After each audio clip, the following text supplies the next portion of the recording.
I don't take a lot of time to know a whole lot. I gotta tell you the truth, Dimitar. Yeah. So we're rolling, and I'm keeping this. What's up, Perfect. Love everybody? it. This is Under the Shell 22, and we've got Wyatt and Jacob. So, Wyatt, the mic is yours. Cool. Yeah. Welcome, Jacob Eaves. Thank you so much for taking the time to sit down with us and chat today. I'm really excited for today's episode because Jacob Eaves, as we've covered in a couple of past episodes, Jacob Eaves is at the beginning of his content career. Obviously, if you are a longtime listener of this show, you're starting to see the trend of a lot of the guys that I bump into and do my best to help along the way with sort of developing platforms similar to mine. Eventually do become guests on the show, which is super exciting because I love to hear from all of them in their own ventures Or and journeys. co-hosts. Or co-host for that matter. That's right, Dimitar. Very good, very good. Perfect. I got to tell you guys the truth. I had a session last night with Jacob, and in that session, I held out my hands to the far right and left, and I said, Jacob, this is you over here, and this left hand on the other side of the room is Dimitar. You guys literally are both opposing forces, and you have the strengths. You have opposite strengths of one another and opposite weaknesses of one another. And if you're both kind of working in the direction of where the other person currently is. So I think today's conversation is going to be a really fun one. But with that said, I want to start off with something that the three of us share in common and something that is really integral to anything we do or talk about. It's kind of the foundation of what we do here on YouTube and what we do for content creation, and that's learning songs. Because the one thing all three of us have in common, no matter what other forms of content we're creating for our channels, is at the bedrock of it, we are learning songs and posting covers to YouTube. So I wanted to start off with how we go about learning songs, the differences between the three of us, some of the similarities, and then talk about maybe the strengths or weaknesses in each different method. So with that said, Jacob, I would love to hear from you as to how you go about breaking down a song and learning it for one of your covers. Yeah, for sure. Thanks, guys, for having me on the show. This is cool. But yeah, basically, how I start learning a song is kind of the same way I've been doing it for most of my life, most of my drumming life, a pretty long time. I'll usually, deciding what song I want to do. If it has to be a song I like, of course. And what I'll usually do is just put it on loop for, 5 or 10 times, depending on how complicated the song is. And then once I've done that, kind of get a feel for the overall feel of the song, I'll break down each part. Start at the beginning. It's a pretty elementary way, honestly, and I'm sure I've heard of Wyatt's kind of methods, and it's definitely different from what you do, I know. But basically, I'll just start at the very beginning and break it apart piece by piece. I don't really write anything down. I'll just listen to it and try to memorize a little bit at a time, and then I'll practice that part until I have it down and just add piece by piece to it as I go. And that's pretty much the way I've always done it. Obviously, I've gotten a lot better at it now than I used to be, so it works for me. But that's kind of the process I use. Some songs obviously take longer than others, but that's kind of the way I've always done it.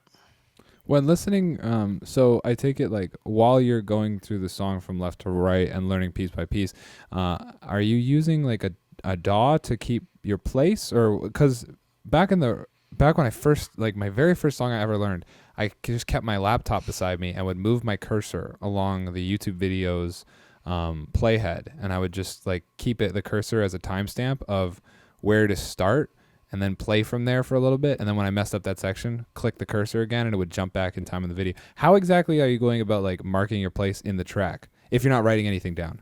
Yeah, so that's pretty much exactly what I do. When I'm first learning the track, that's what I'll do. Like you said, if there's a part that I'm specifically trying to learn, say at the 20-second mark, I'll put my cursor over it and then listen to that, however many times I need to listen to it. And then when it gets to the end of that part, I'll just click the cursor again, like you said, and basically kind of put that part on a loop, essentially, and just try to get that part down. Okay, cool. Dimitar, over to you, man. How do you learn songs? So, gentlemen, I would like to introduce you to a DAW which is called Reaper, and is the best DAW out there. Nobody wants to be introduced to Reaper, my friend. Already been introduced. Yeah, so what I do is, it's kind of similar to Jacob, but of course, first I need to like the song. I've played songs, I've done drum covers of songs, I don't really like, or I'm, kind of indifferent to, and it's a pain in the ass. It sucks. It's not so enjoyable, so I need to like it. I'm trying to pick songs which are, trendy or, more on the mainstream side because, well, they bring views. And once I do this, and I put the backing track in my DAW, the first thing that I'm doing is I'm searching online or finding out myself what the BPM is for this song, or if there is any tempo changes. I'm just using my DAW's tools. I can set markings. I can set tempo changes at any given time, time changes, whatever. So I'm basically just in the DAW itself. I'm dividing it by parts by using marks and stuff like this. And from then on, I just go to my studio, which I'm not so fortunate to be in my house. And I go with my laptop to the studio, and basically when I double click a certain mark, is just highlighting this particular section that I previously, selected. So it's, let's say, chorus, verse 1, verse 2, build up, breakdown, whatever. And what I'm doing, I'm learning every section by itself. And when I learn a given section, I try to glue two of them together. So let's say I'm learning the first verse. Once I'm done, I'm learning separate from it the chorus, and then I'm trying to play the two together. And if it's fine, I'm starting to learn the third section, and then gluing the three together. And in the same way until I learn the whole song. And I'm not using any cursors or, I'm letting my DAW do the looping for me. And basically, once I choose the song, we're listening to that song like the full, if I need 3 days to learn the song, all of the 3 days we're listening to nothing else but this song. And while I'm playing the parts, I'm just constantly looping them to the point where they lose any meaning. And that's the way I do it. Okay, so in both of your examples, they're basically the same. The one difference is instead of using a DAW, Jacob just uses his cursor to go back to the last point and then let the track play forward. But it's really the same concept. The only difference is he has one more step in his repeats instead of just letting the playhead repeat itself. With the loop in the DAW, he of course has to actually click the mouse, but not that big a deal. So there's a lot of similarity between the two. So my question to the both of you is, when you are approached with, and I'd love to hear from Jacob first, just because we'll sort of roll around that way until we open the discussion. When you, Jacob, come to a section where by ear, it's very either buried in the mix, maybe it's a simple part, maybe it's a simple fill, but it's buried in the mix, or you come to a section that's really fast and you can hear the drums, but it's like, whoa, what's going on there? How do you go about breaking down, using your method, how do you go about breaking down what's actually going on inside of the fill and figure out how to put that onto the kit? Yeah, good question. So there's a couple things that I've done when that comes up. Because sometimes, like you said, I'll listen to the same part 100 times and you just still can't tell what's going on, whether it's just lost in the mix, like you said, or just a more complicated part that my ear can't process the different pieces. So basically, the first thing I'll try to do is go to YouTube and find the song and just slow down the song. Like, go to the video and just slow down the playback speed. And that usually helps. But I think there's an app I've used too in the past. I haven't used it in a while that you can slow down any song. I need to find that app. But there was an app I've used that does that too. It has better sound quality. When you slow down YouTube to 0.75 or whatever it is, it kind of fudges with the quality a little bit. But it's worked so far. I definitely need probably a better way to do that. But honestly, the stuff I usually play doesn't happen a ton.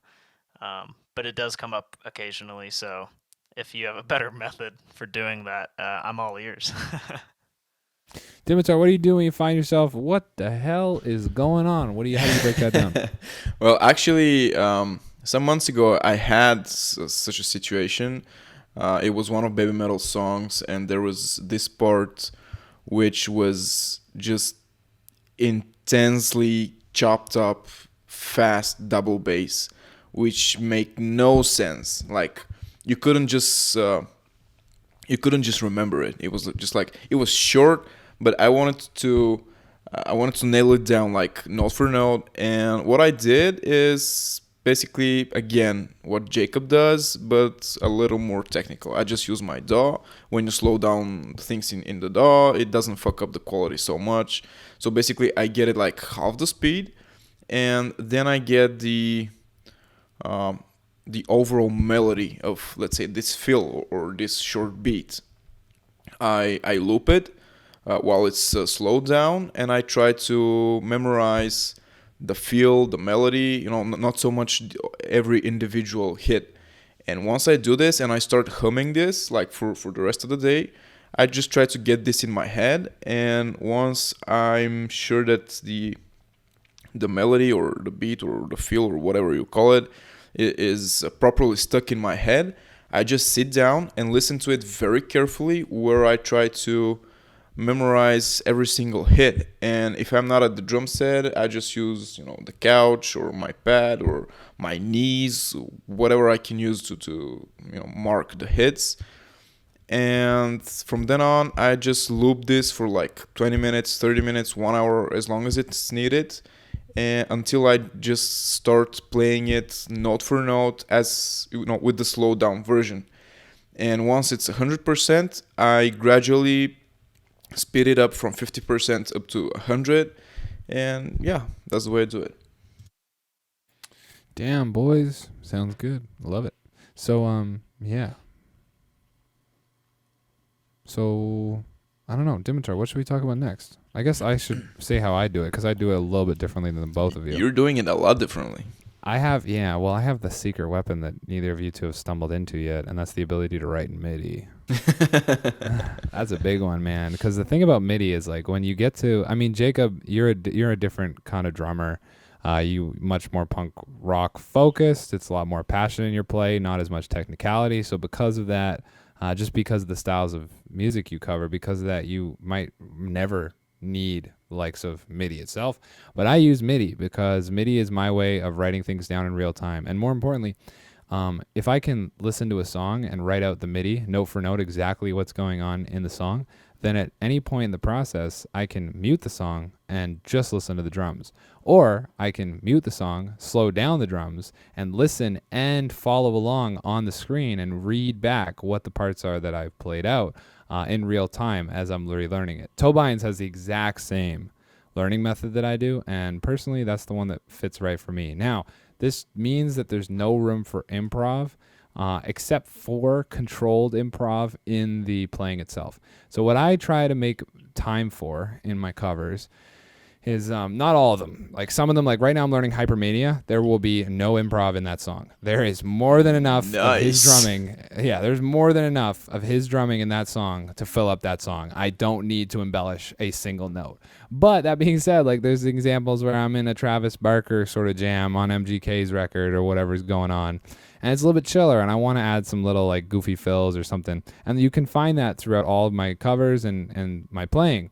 And those parts, even the improv parts, I take the time to, in the rehearsal of the song, start to feel out the improv itself. And then I'll write the improv in so it becomes solidified with the song, learn the improv so it's no longer improv, now it's a rehearsed section of the song that I've added to it, and then solidify that down to muscle memory inside of note for note, and then go play it for the channel. And one of the big reasons why I have to go through that sort of like very rigorous, almost like performance training, instead of just learning the song and being able to play it, I have to get it so that I can play it the same every single time. And that's because I shoot everything, just like they do in the movies, with one camera.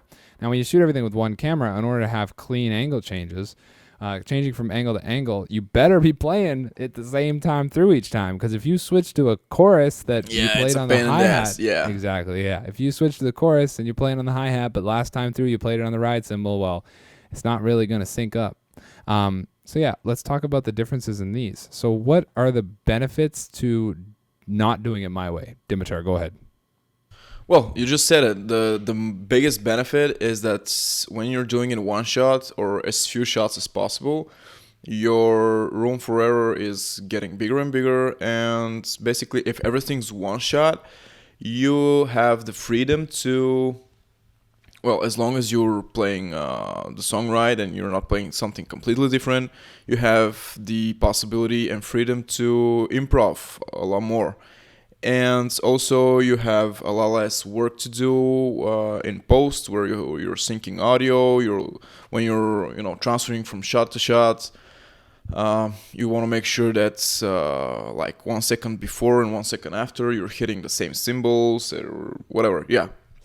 So this is the biggest reason.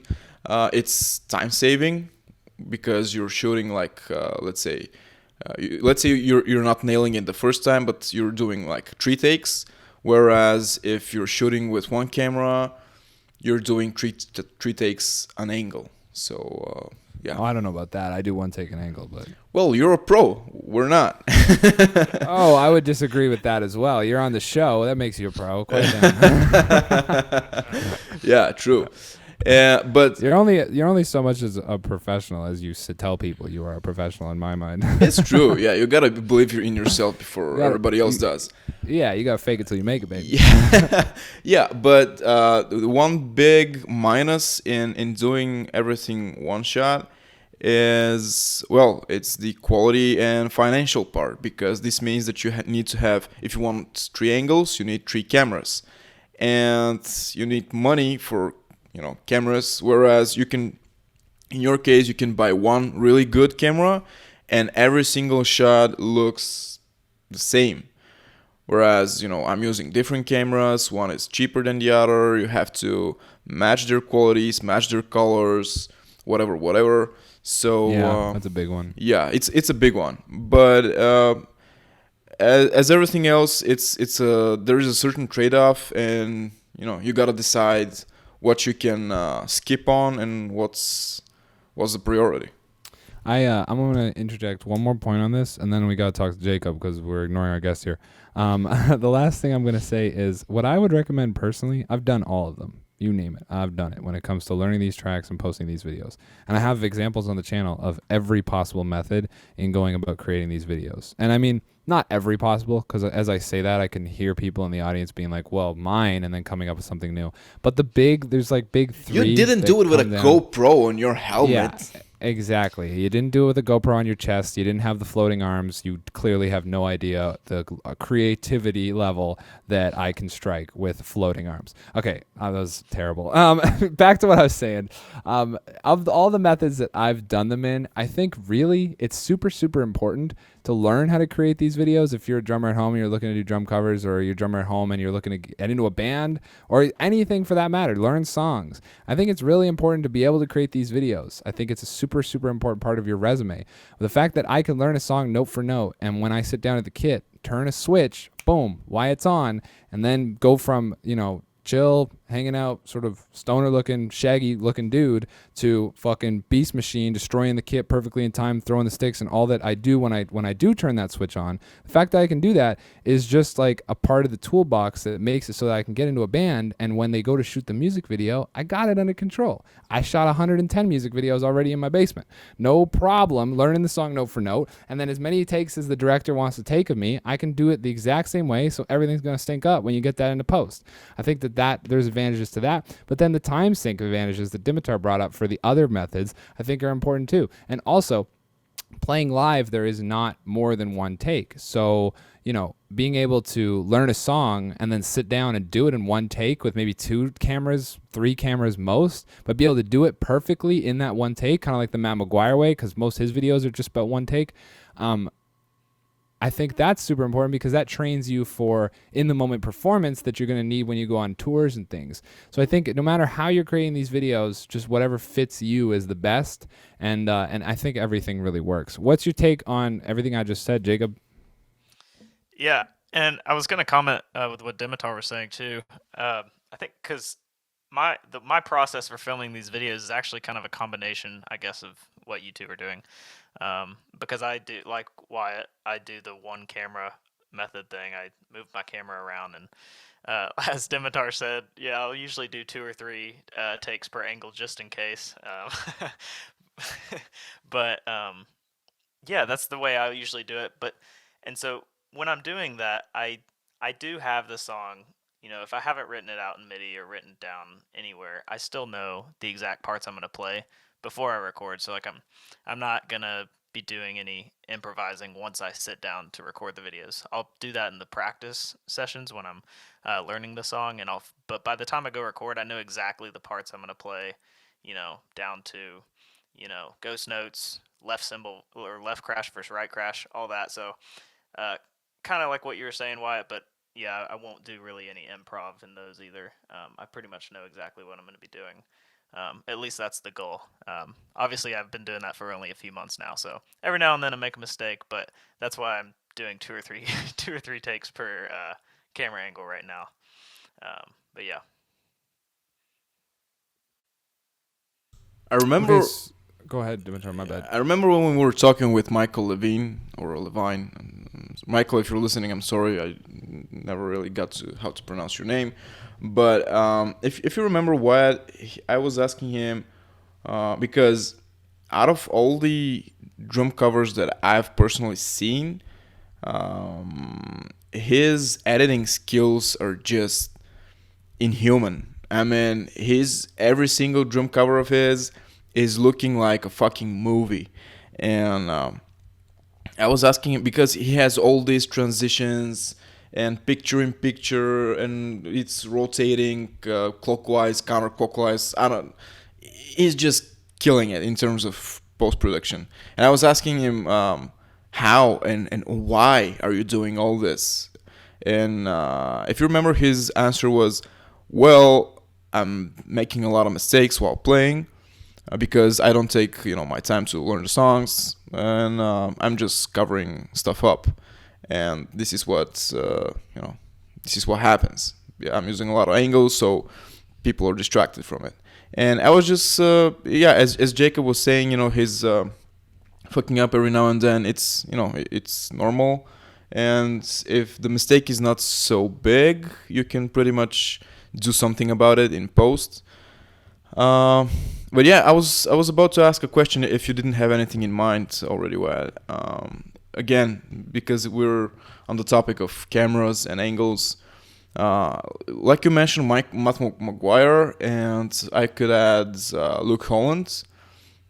These two guys are mainly using only one camera with only one angle, and Matt McGuire is using the frontal one with the fisheye, and the recent videos of Luke, he's using just one side angle. And I was about to ask both of you, and maybe Jacob first, what's your opinion on that? Are the camera angles that important? Because obviously 2 of the most famous YouTube drummers are using only one angle, and is it their skills that are actually drawing the audience, or just camera angles are not such a big of a deal? Who are the 2 examples? Matt McGuire, and what was the other one that uses just Luke Holland. Luke Holland. Oh yeah, he kind of uses a couple. You'll use the front, the side, and the foot. Well, so that's like 3. I don't think that's the case anymore. At least No. the last 5 videos that I watched. I can speak to very recently. He had multiple angles, like not the last one, but like within the last couple months, he had a video come out where he had the front and the sides. He'll do like they'll have. Anyways, it's not important. Yeah. It's all Okay. one take anyways. Yeah. Minimal. We'll just say minimal, because that's why I was taken aback. I was like, wait, are you sure? But anyways, it doesn't matter. The question at hand.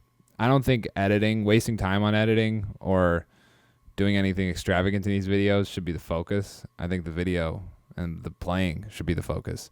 If you make it messy by slopping it up with all these kinds of like cuts and transitions and different angles and it takes away from the playing. Like, I want to see the playing. You're making it difficult for me to find where you are in the kit. And the easiest way to make it real simple for me to see is just put a camera above or in front and play the damn drums, in my opinion. That's how I look at it. I don't even use, like, some guys will do the whole put the frame in the bottom left or bottom right with the kick cam in it. I don't even do that, because the way I look at it is like, I use more than one angle for sure. But when I switch to my angles, I just try and make it the best angle for the time where I'll be at that side of the kit, so that I can show off the playing the best. Yeah, same here. And then the other thing that I don't like to sacrifice is like, I like to have complete control of what the audience is looking at. So I don't want to, like, if I want your attention directed towards the fill, and the fill's mostly happening on the toms or on the cymbals or up top, then I don't want the option for you to be looking at my feet at the time, because your focus, your attention has been divided in half. So the way I look at the median of communicating the playing through the edit is just keep it as simple as possible, and like still relatively stylized to like look like you've thought this out and taken some time to like, put it together. That's how I would go about it. Yeah, I couldn't agree more. That's kind of what I've been striving for now for the past few months that I've been doing these videos, this new round of drum covers. And yeah, I think the kind of what Dimitar was saying is, I think it's a combination of the playing and the camera angles. Having good angles obviously is important, whether it's one or three or four. But yeah, that's kind of what Wyatt's talking about. It's kind of the exact process or goal that I've been having. Let's Dimitar, with your permission, I'd love to switch over to Jacob. Recently did his first line of his first series of reaction videos. I wanted to talk about that for a bit. Because that's always a huge step, I feel like. Being a content creator, like at an instrument or behind the drum set and playing it for all that time, and learning to speak through the camera with your instrument is a completely different situation you find yourself in when it's just you and the camera, and you have to use words for the first time. Goddamn drummers and having a tough time getting the words out right. You know what I'm saying? So yeah, Jacob, how did it go, man? How was your first reaction series? You did what, 11 videos? Take it away. I think I've done 8. I've got 2 more I still need to edit and upload, and that'll be the series. Yeah, I felt decent about them. Not too great. I know there's definitely room for improvement. And then I was talking to Wyatt the other day and basically ripped him apart. So definitely know where I need to improve on those videos. And it was definitely good insight to have. So thank you, Wyatt, for the constructive criticism. And of course, that's definitely going to... always here to tear you down in the interest of building me up. Yep. Well, yeah, it's definitely, it worked. And for future reactions, definitely have some adjustments to make. And yeah. But so it could have been better, to answer your question. But hey, like you said, you got to start somewhere, and we live and we learn. I'll make the next ones better, and then the ones after that will be better, and we'll be good. And Nice, I would like to add one more question to the reactions. Did you enjoy making the reactions? So I did enjoy making them. For the most part, I have not enjoyed editing them. So, but yeah, the first couple were pretty nerve-wracking, I won't lie. Just not really. I mean, honestly, all of them. I didn't feel like I was qualified a lot of the times, or just nervous of what I was saying and not being as authentic as I could have been. But yeah, I think overall, by the end, I felt a little bit better about it, but definitely a lot of room to grow there. Dimitar, when you first started, because you've got a bunch now, you've got like some reactions. I know you're doing a whole series on it's called The Breakdown. So like, yeah, what were like? Are you stoked that you kind of like took the time to learn that skill, or like how do you feel? How do you feel about your just one-on-one videos instead of being at the kit? Well, I've never had. Well, I lied. It's not never, but in the recent years, I had no problem with talking in front of people. Presentations, whatever. I almost never had the stage fright. I guess I'm one of those people.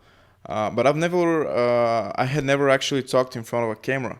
And when I started, I still remember my very first reaction ever. It was of Spirit Box, Holy Roller, I think. And it was, as Jacob said, it was kind of terrifying because you're doing this for the first time and the angle was shit. There was the light was shit. Pretty much everything was shit. The sound quality, everything. Yeah,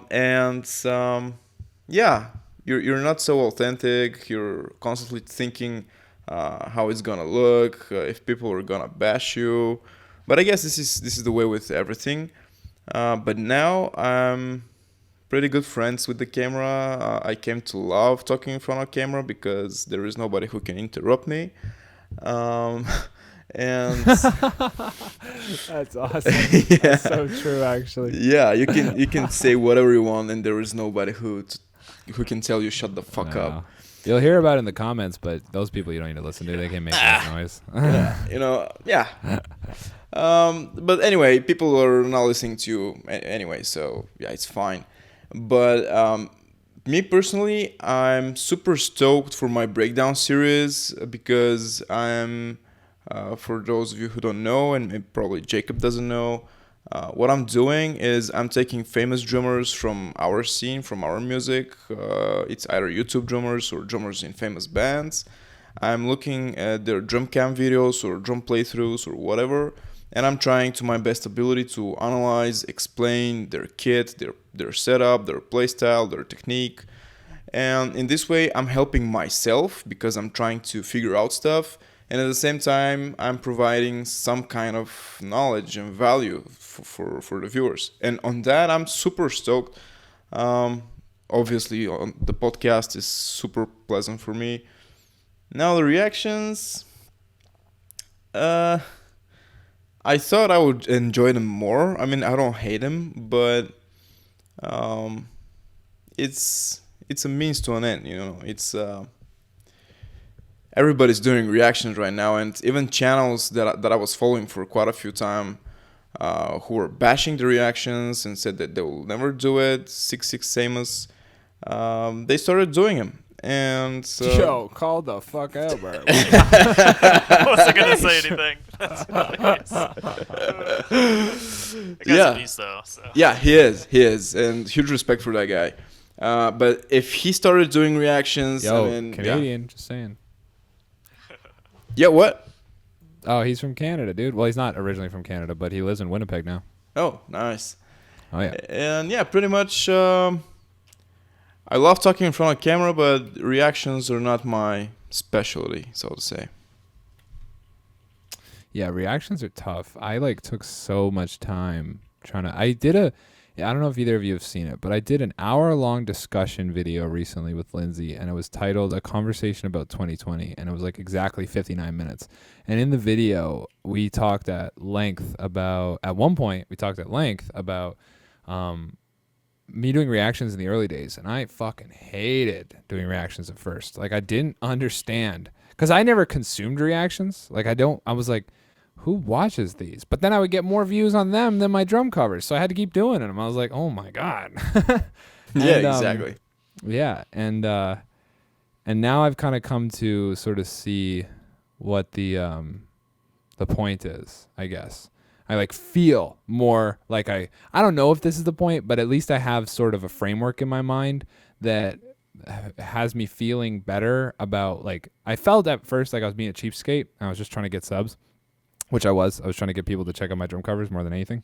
But now I actually enjoy it as a form of content, a form of material. I think they are really cool. I think that being us as musicians, I think that we have an ability to hear sound with details and hear sounds in levels that a lot of people who don't have trained ears just can't really get to. You can listen to music for a really long time, but until you spend the time that we talked about earlier in this episode, until you spend those hours on one song on repeat, and that's the weird thing. Okay, I'm going to back up so that I can make this all make sense.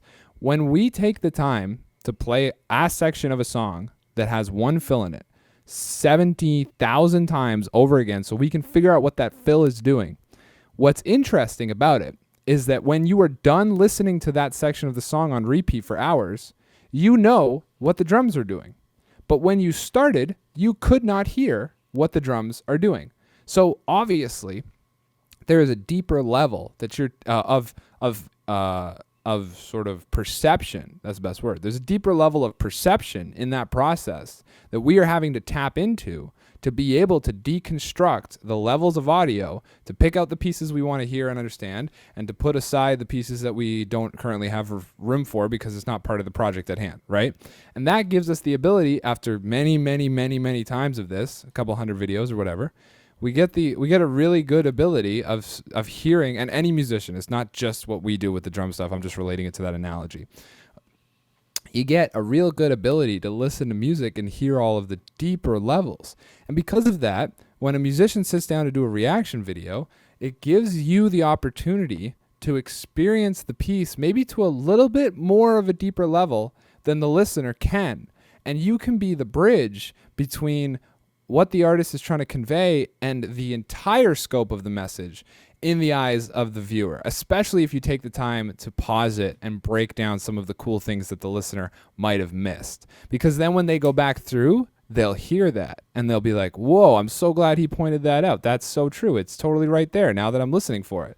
And you see that time and time again with these videos. That's one of the big things I feel like I'm doing with those reaction videos is like, when I throw on the camera, Lindsay and I listen to those songs, I'm just being the authentic me. Like that's how I'm just letting people into my personal realm of enjoying music for the first time. Like that's just me. That's just is what's going on. And if I can be a bridge to, help people, I don't know, help or I guess be a delivery mechanism in which people can come to enjoy pieces of art, then that's fucking awesome. But more importantly, if I can also be a platform in which people can come to discover really cool pieces of art, now I feel like I'm doing something really worthwhile. Because I think that idea of being a platform and a space where people can come to literally sort out their entire Spotify playlist for later that day or whatever it is, I think that's like really doing something cool to help celebrate the art and push it forward. You know what I'm saying? So those are my feelings on the reaction videos and what I've come to sort of feel about them after doing them for a while. At first, though, I did not understand. Literally, it was just me being a douchebag trying to get some subs because no one was watching my drum covers, and I felt like, they should get some more views. Yeah, Jacob, what's your take on that? Yeah, I like what you said about the perspective that you can give to maybe non-musicians listening to these songs. That's really the only, other than you kind of saying, hey, yeah, you should add reactions to your channel. Other than that, kind of the main motivating factor there for me was that, because I like you said, I never really have consumed reactions. I never really listened to them, but I guess now that you say that, it kind of makes sense. I didn't need that bridge. Like I have the ears to hear, what I need to do to learn these songs on the drums, like you said.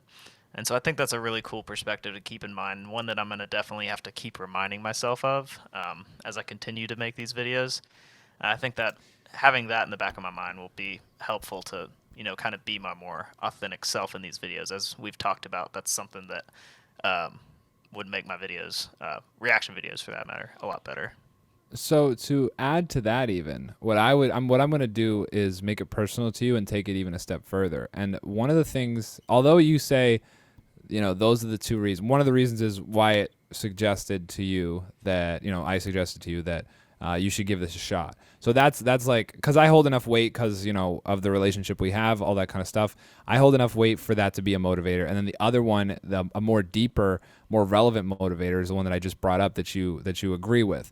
Now, the third one that I would bring up for the individual, not so much for the audience, but this one is for anybody because the primary individuals, primary people that we're trying to communicate these messages to in these podcasts, of course, a lot of them are in this similar boat where they're trying to make content on the internet, trying to make something of themselves, or trying to inspire people through their own art form that they're putting out there and hoping that others will latch onto. So what I'll say for the audience is something that I know that I said to you last night, Jacob, in our session, and that's that I think reaction videos personally are such a fantastic way of starting out just trying to figure out how to be a creator to a higher level.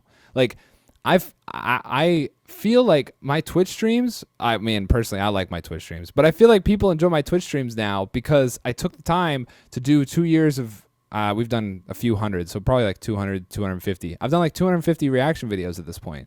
And with that in mind, that sort of taught me how to be on camera and be authentic to a point where I can now do that live on Twitch. And that's really cool. And like, that's not even close to like Twitch content for me is drumming on Twitch, playing video games on Twitch, and doing these hangout streams where we also include the reaction type stuff where we're listening to music together with the audience.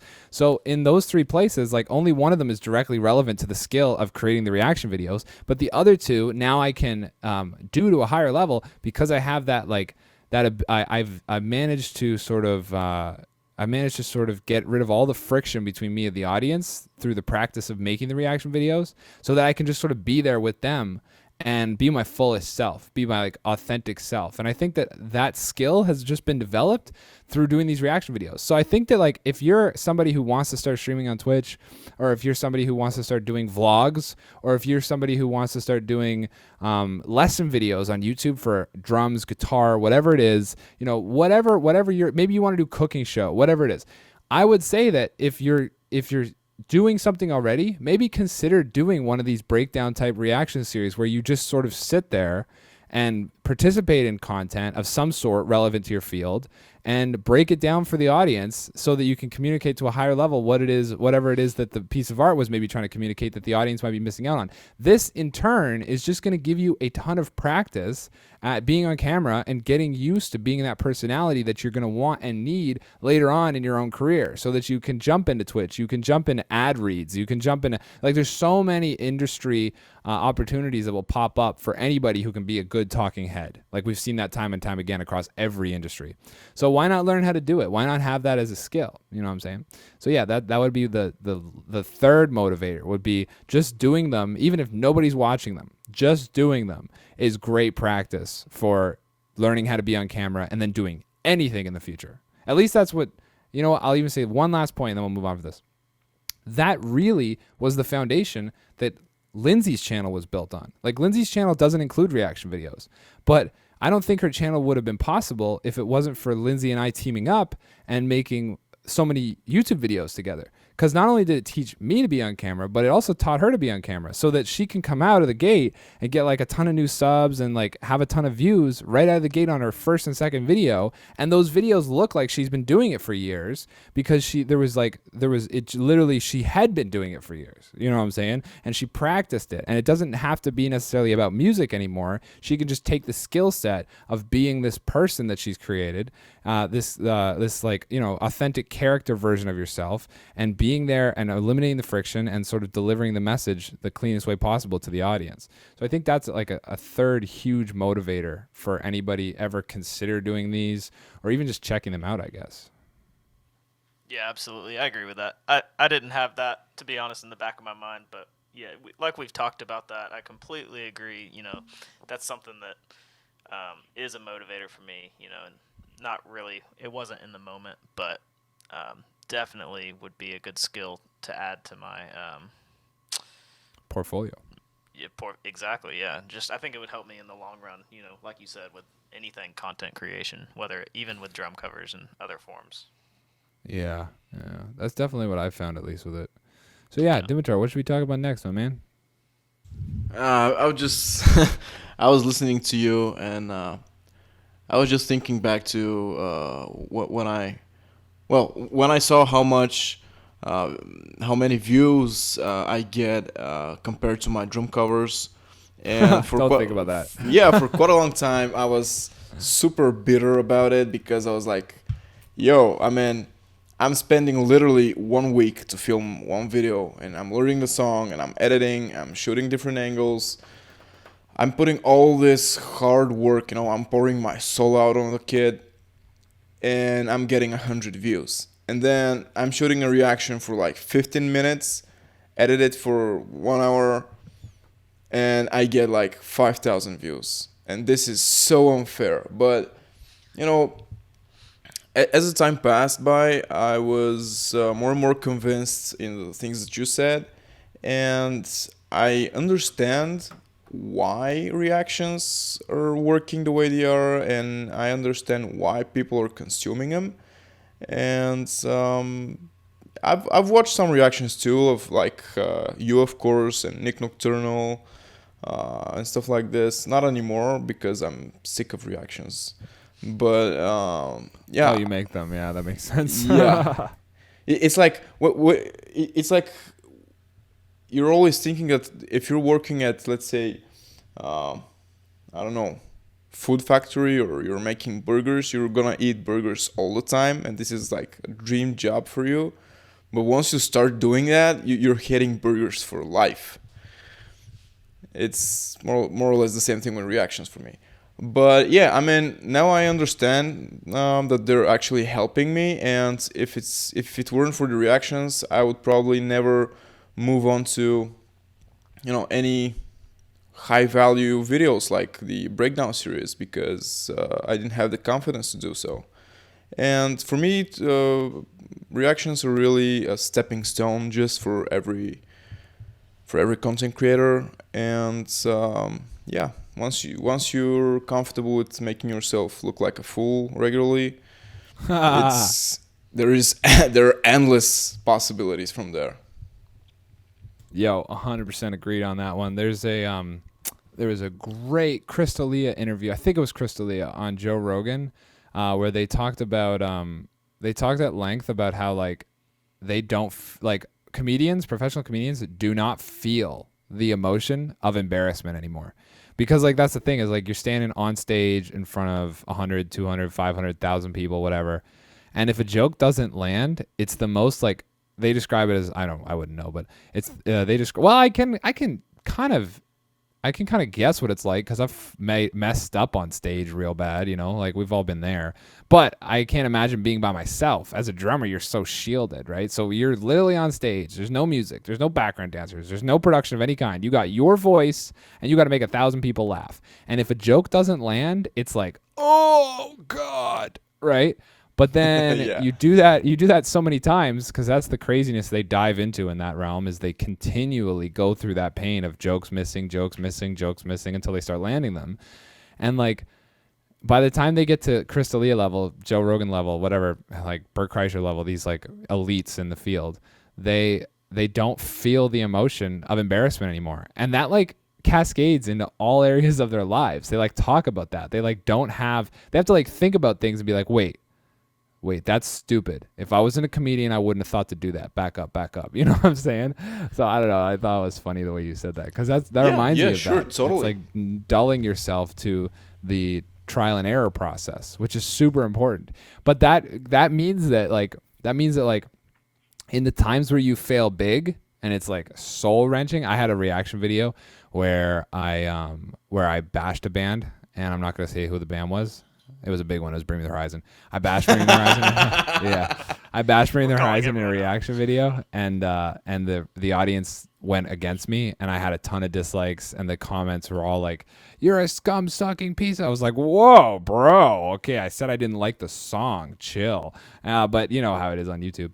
And like I never made the mistake again. I don't know. If you can get through a couple of those, you can really return from anything, I feel like. You know, not literally, but it really does help you to keep that mindset of like, okay, get it right the next time. No big deal. This doesn't define me. Keep moving forward. You know what I mean? So Yeah, totally. And I think that it's a good place to actually put more emphasis on this point, because I feel like first for everybody who's a content creator in any kind of way, you know, be it's like if you're a musician, comedian, just a fucking talking head, a gamer, whatever, and generally in life, and especially, you know, with people relationships and, you know, dating and finding a new job, whatever you can think of, self irony is like, I don't know,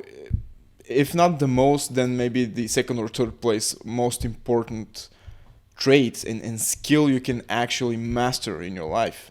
Because when you get used to you know, when you get used to being embarrassed in front of people, and when you accept that, and when you start making jokes with yourself, for yourself, you're like, I don't know if you've watched Game of Thrones, but Peter Dinklage, you know the guy, He said something really clever then, and it was something along the lines of when you accept your shortcomings and your flaws, you're putting this armor in front of you. And once you're starting to joke with them and you accept them, nobody can get to you. And it's the same. I mean, when you start to use a lot of self irony and joke with yourself and your shortcomings and your fuck ups, um, first, it's funny because people can relate because we're all fallible, we're all flawed. And second, you're getting so comfortable in uncomfortable situations, and you're getting used to talking to people, you're getting used to talking to camera, you're getting you know you're starting to accept that fucking ugly pimple on your forehead. Yeah, It's dude, all coming 100%. together. Yep. I feel what you're saying. I'm starting to get it, definitely. Yeah. And generally, I would advise everybody who's listening to us, not only in front of camera, but in general in life, try to make yourself uncomfortable in these social situations. Because I've done it so many times. As I said, I've never had really problem talking with people, and I had stuttered in front of girls. I had said really stupid shit in corporate meetings where I shouldn't have done this, and yeah, basically I fucked up so much in terms of social what was the word, social whatever, talks, social engagements, that I don't care anymore. I can literally strike up a conversation with anybody. It doesn't matter if it's the prime minister, or if it's a beautiful girl, or if it's some super famous Definitely. musician. I don't care because you know I've done it so much that 5 minutes from the start of the conversation we're friends. Yeah, Because definitely. when I accept all my flaws as a person, as a musician, as a content creator, I can relate so fast to you with your flaws, and I can make you comfortable about speaking about them. And this is actually getting people closer. And yeah, I mean, I'm just rambling too much, but Dude, I'll take over. This sounds a lot like the dissolving of the ego, and something that you really struck me with on this point. You took a second to get there, but that's okay. We made it. Something you really struck me on this point with was, well, I'm not I really the found- brightest guy out there. Dude, I know. I love you. You got to admit your flaws. Good for you. What was I saying now? Oh, right. Something that really struck me on this point was I found that the more talking videos I did, the more drum covers I did, the more stuff I put out there for others to see, the more I discovered who I actually was. Like, going into YouTube, had no fucking clue. Had no clue who I was, what I wanted to do, what I can. Like, I thought I did, but all those things were so hardcore reinvented. The more videos I did, the more I tapped into who I really was.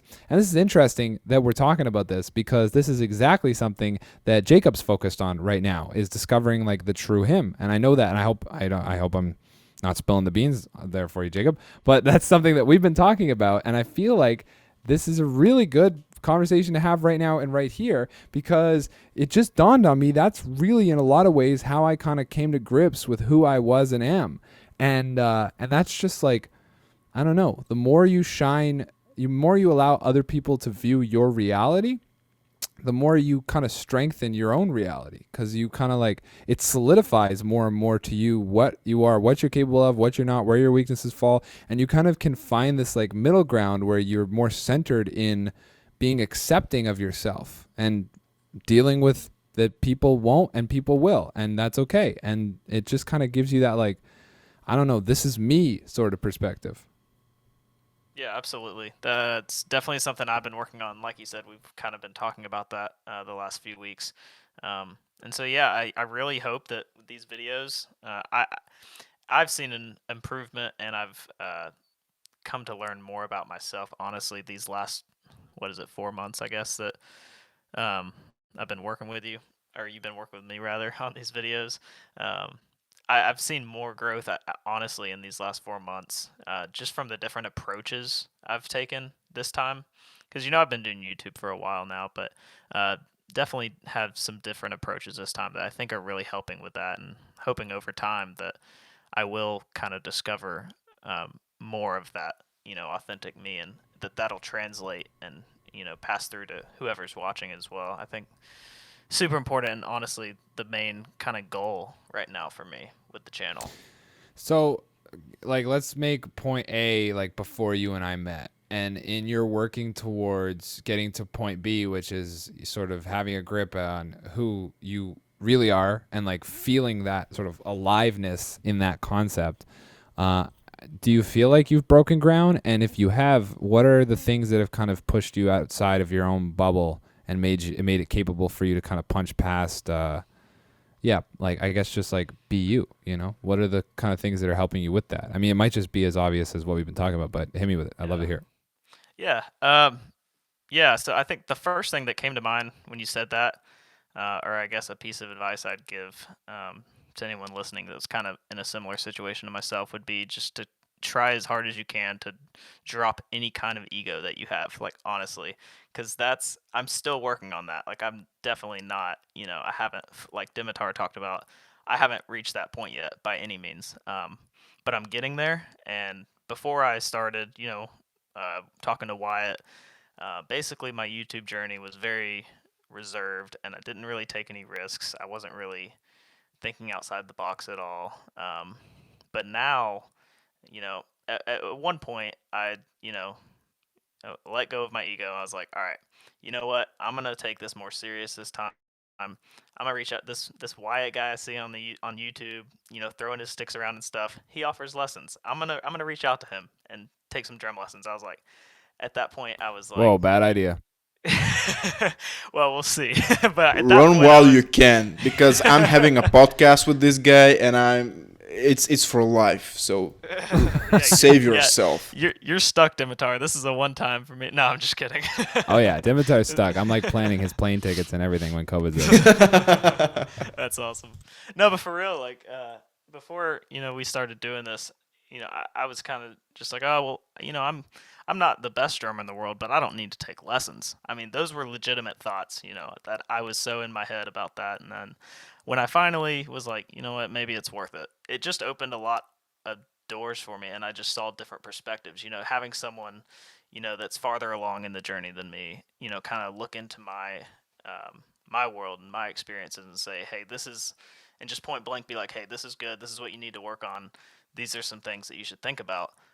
I didn't really have that. And I think that it's really important to, whether it's lessons or whether you just friends that are also musicians or whatever you're doing, people in your field, to have other people around you, have a community that's going to encourage you. I think those are also really big things, because that's really helped me a lot the last 4 months or however long I've been doing this, is having that. Nice, man. That's actually really, really cool to hear. Damn. Yeah, for sure.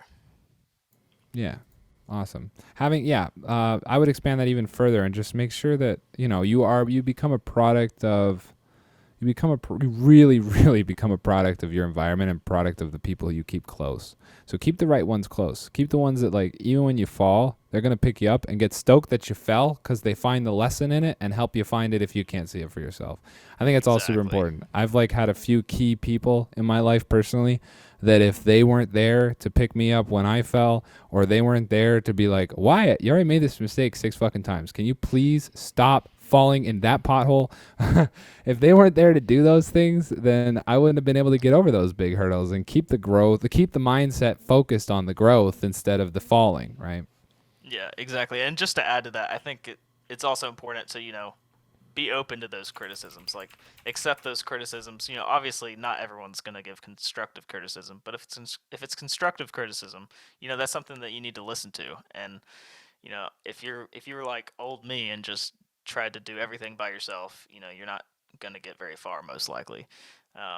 Definitely need other people helping you out, and telling you where you're going wrong, that know what they're doing. I think that's extremely beneficial. I've already seen the benefits of that so far, specifically with working with you, Wyatt. But in other ways as well in the last 6 months as I've kind of learned to get rid of the ego a little bit. Good for you, man. Congratulations on that. I think that's the biggest battle for most of us most of the time is just trying to edge that ego away. Eckhart Tolle called the ego, the acronym as the part of us that have edged God out, E-G-O, edged God out. And yeah, I like to look at it like that. It's like the part of us that gets in the way with our connection with our true selves. And it's just because we let the thinker in the brain run on autopilot sometimes and forget that that's not really us. Don't let that be you. Absolutely. Yeah, and if you allow me, I would like to add something to that. Go for it. It's whether I allow you or not, I imagine it's going to be added, Dimitar. Yeah, I'm gonna do it either way. You know, you're still thinking that I'm gonna move to live in Canada, so it's fine. I mean, we're all deluding ourselves in one way or another.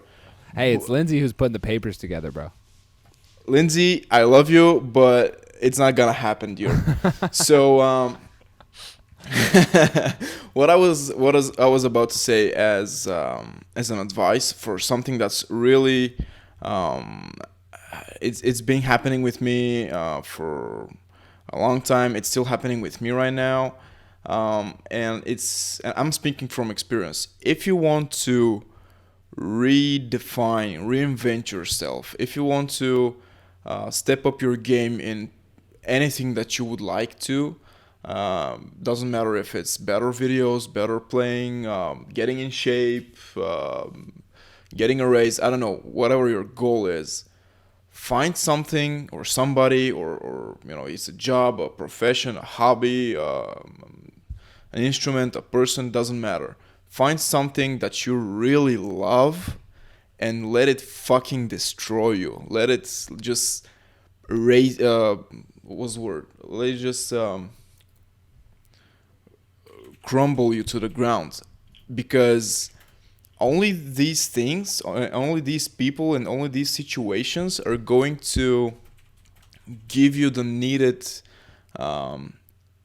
impetus. Is that the right word? It's going to give you the needed momentum and desire, like this burning desire to do better, to get better, to just stop sucking and become the person, the musician, the content creator that you deserve and want to be.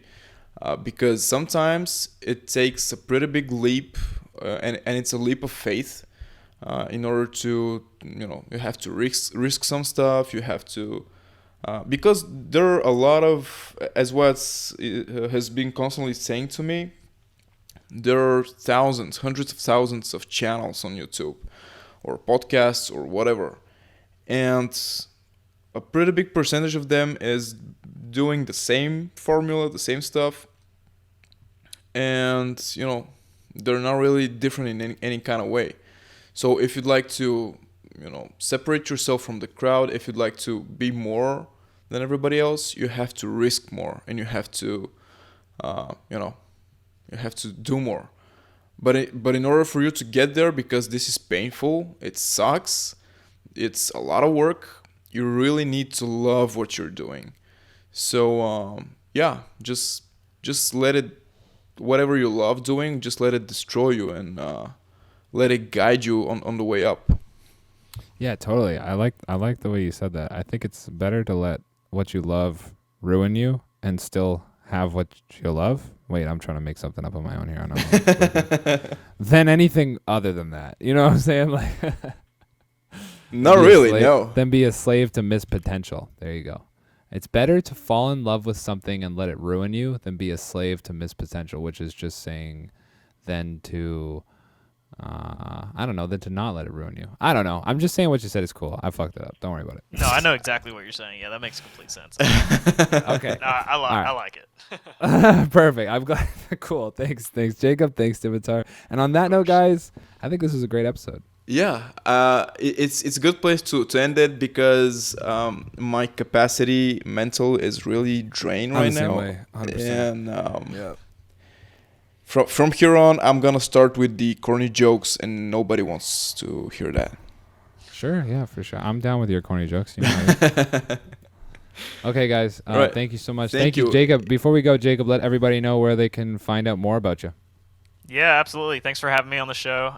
If you want to check out my channel, you can just search Jacob Eaves on YouTube. That's Eaves. If you want to check out some drum covers, I do a lot of punk rock stuff, like Wyatt mentioned. So a little bit different from Wyatt and Dimitar. You can follow me on Instagram, Jacob.Eaves. Post a lot of clips of drums there. But yeah, appreciate it, guys.